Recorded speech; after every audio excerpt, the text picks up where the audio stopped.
భారతదేశానికి east India company వాడు వ్యాపారం కోసం వచ్చాడు.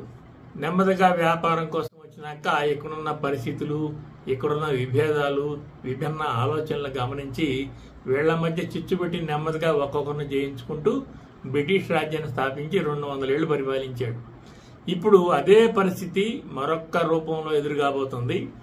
ఇక్కడున్న పార్టీల స్వార్థాలను గమనించిన బయట శక్తులు భారతదేశంలోకి ముస్లిం చొరబాటుదారులను పంపిస్తుంది.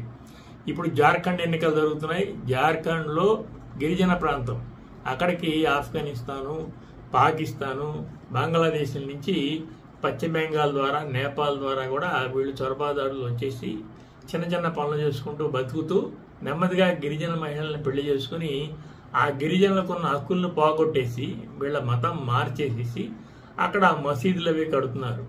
ఇది కేవలం కొంతమంది వ్యక్తులు బతకడానికి వచ్చి నెమ్మదిగా ఇక్కడ స్థిరపడటం లాంటిది కాదు.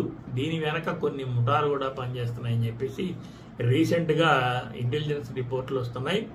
ఇప్పుడు జార్ఖండ్ ఎన్నికల సందర్భంగా మోడీ తీవ్రంగా దీన్ని విమర్శిస్తూ మోడీ కొత్తగా చెప్తున్న అంశం ఏంటంటే, కాంగ్రెస్ జేఎంఎం కూటమి వాళ్ళు అక్రమంగా ఓటు హక్కు పొందిన వాళ్ళకి పూర్తి ప్రభుత్వ సదుపాయాలు కల్పిస్తామని చెప్పి హామీలు ఇస్తున్నారు.